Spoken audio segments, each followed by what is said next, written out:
Carolina, ¿cómo estás? Buen día. Hola, buenos días, Sergio. Bueno, un gusto poder compartir este rato, que seas parte de Sábado Verde, para entrar en este camino que mencionaba en la introducción. Así que te escuchamos. Sí, la verdad que hiciste una buena descripción de lo que está pasando, que es bastante preocupante, porque por un lado es eso, estamos encarando o estamos experimentando un problema realmente serio, como es el cambio climático, que requiere urgente solución, pero que la comunicación de la información que la comunidad científica, a través, por ejemplo, del IPCC, del cual yo formo parte, estamos transmitiendo, no se recibe de la manera adecuada ni tampoco llega a despertar, como vos decís, la sensibilidad o la urgencia para solucionarlo. Si querés, la primera pregunta es, ¿esta ola de calor que está sufriendo Europa tiene algo que ver con el cambio climático? Y eso es una evidencia, y podemos decir que sí.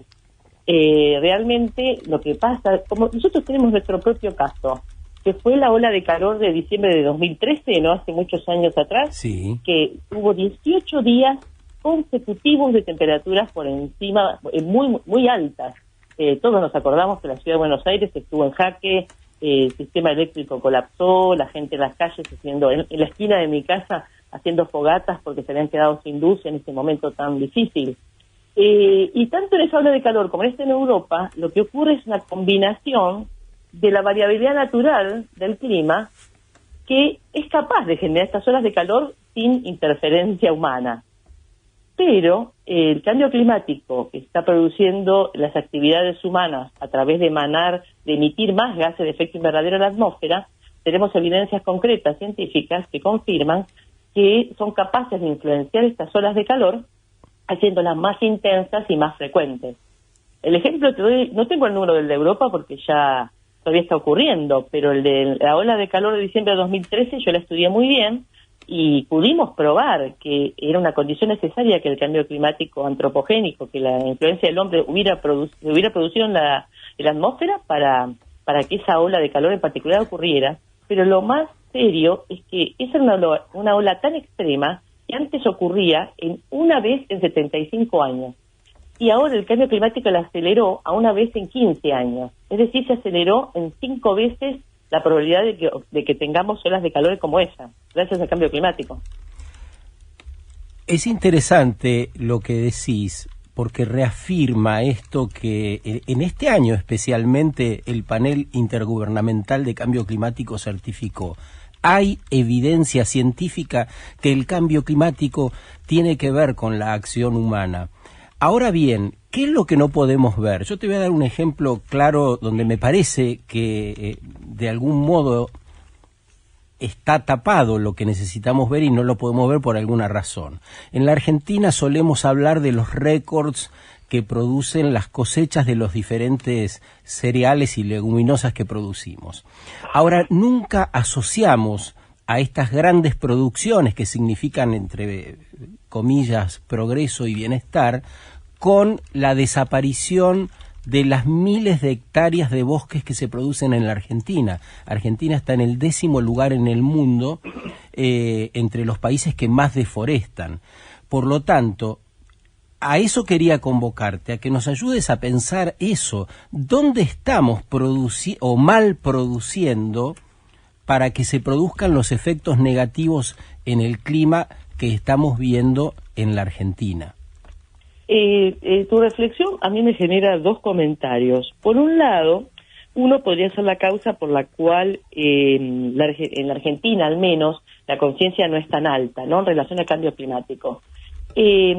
Una posible respuesta es porque recién en los últimos años los efectos negativos del cambio climático empezaron a ser más frecuentes. Pero desde los últimos 50 años, en realidad, la expansión de las lluvias en nuestro país por acción por lo menos parcialmente, de calentamiento global, fue algo beneficioso para la Argentina, ¿no? En el sentido de mayores lluvias, se expandió la frontera agrícola hacia el oeste de una manera inédita, y eso trajo de la mano agriculturización intensiva y todo lo que vos mencionaste.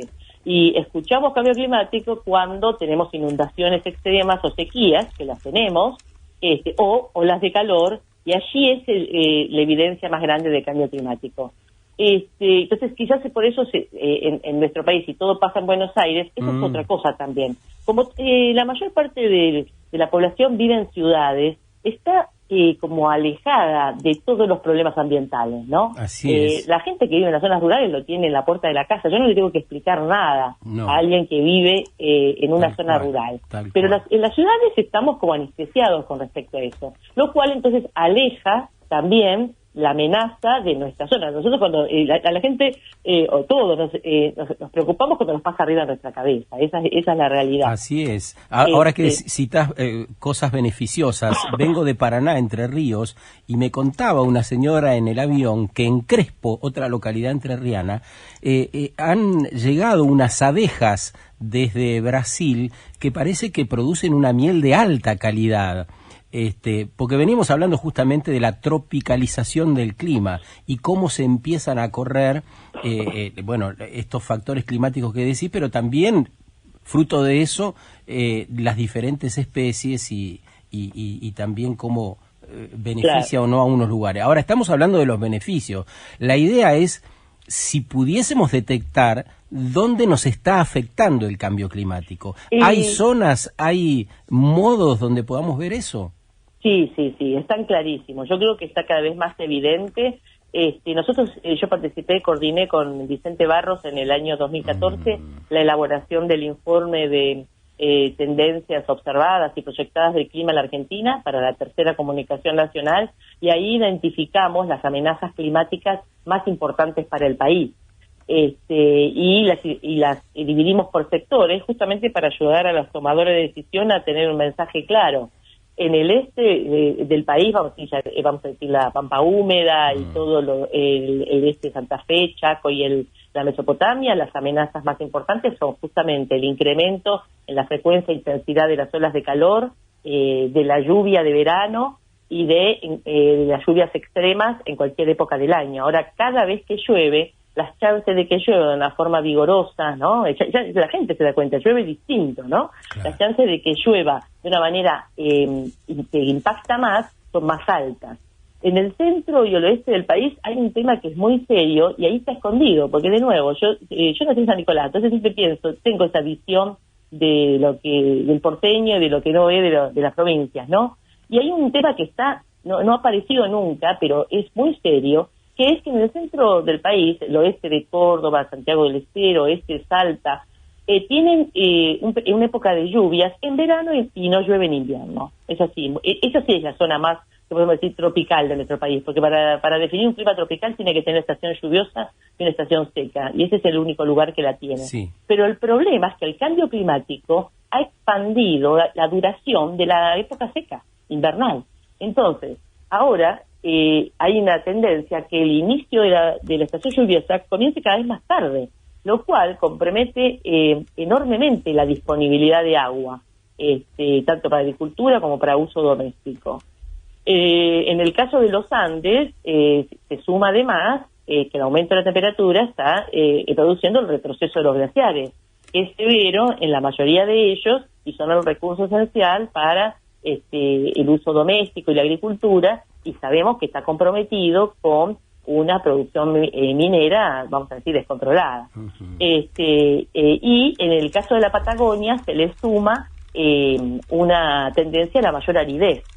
Quiero aclarar que el aumento en la frecuencia y olas de calor, el aumento en la frecuencia e intensidad de las olas de calor y el aumento en la frecuencia e intensidad de los eventos de lluvia intensa prácticamente es en todo el país.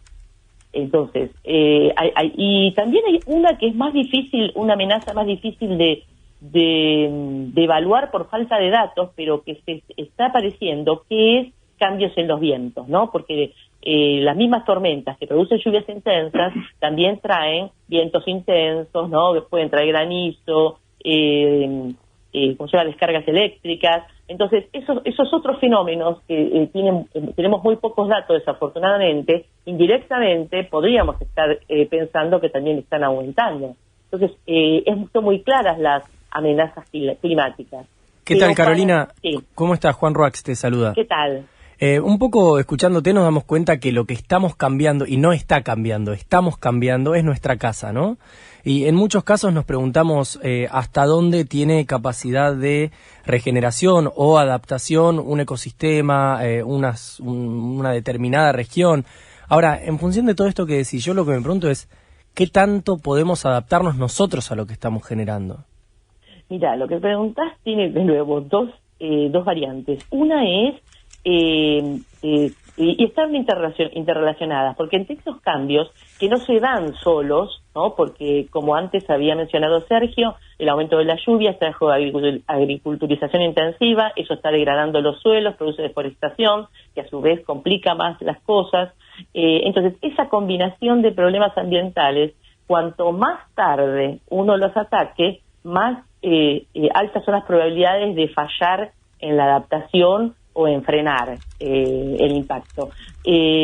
Justamente, yo formo parte actualmente del buró del IPCC y el último reporte especial que hemos publicado se refiere al calentamiento global de 1,5 grados, ¿no? Sí. Que eso fue un pedido del Acuerdo de París, que le pidió el informe del IPCC a ver si tenía sentido aunar los esfuerzos gubernamentales para tratar de mantener el calentamiento global por debajo de 1,5 grados y no de 2, como al principio se había acordado. Y la conclusión del reporte dice que sí, que no es lo mismo 1 grado, como el que estamos ahora de calentamiento, que 1,5 grados y que 2 grados. Allí hay evidencias concretas de cómo estos extremos que yo mencioné antes son es peor el impacto en los mundos de 1,5 grados o 2. Entonces tiene sentido mitigar. Pero además muestra justamente esto, que dice que cuanto más tarde se hagan las acciones, va a ser más difícil y puede ser que algunos sistemas no se adapten. Carolina, nos has dicho que llueve distinto, que hay regiones de la Argentina donde la sequía se ve con claridad, que hay problemas con los glaciares que dan el agua a beber a la comunidad humana que allí se asienta, pero también que sirven, como sabemos, para el criado de animales o el riego de frutas y verduras.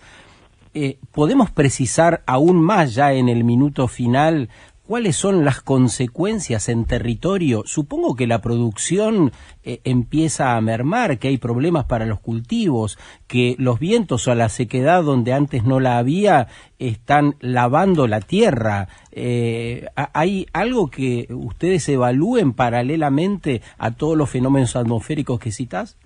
Sí, totalmente. Justamente ahora, en agosto, vamos a poner a aprobación de los gobiernos en el IPCC un nuevo informe, que es de cambio climático y suelos.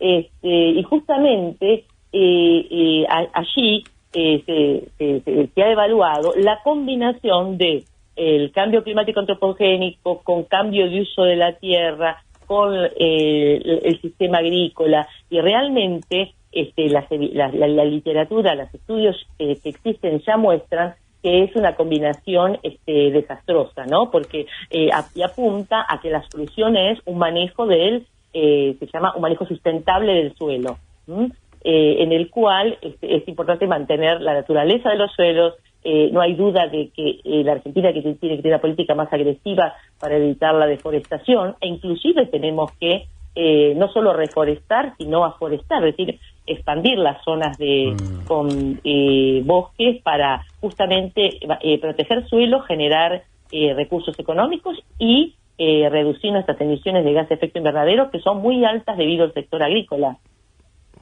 Carolina Vera, profesora, investigadora del clima en el Centro de Investigaciones del Mar y la Atmósfera del CONICET, es licenciada en meteorología y ha sido vicedecana de la Facultad de Ciencias Exactas de la Universidad de Buenos Aires. Gracias, Carolina, por este rato, por ayudarnos a pensar y despertarnos el interés por algo que resulta crucial en estas horas, no solo en Argentina, sino en el mundo entero. ¿Cómo podemos fundar otra vida, una naturaleza diferente que nos haga conectar con el ambiente que nos rodea para poder seguir viviendo, ¿no? Porque creo que se trata de eso, se trata de la sobrevivencia de la especie en un mundo que se torna complejo y donde nosotros tenemos un papel protagónico justamente frente a esa complejidad por todo lo que hacemos y cómo lo hacemos, ¿no?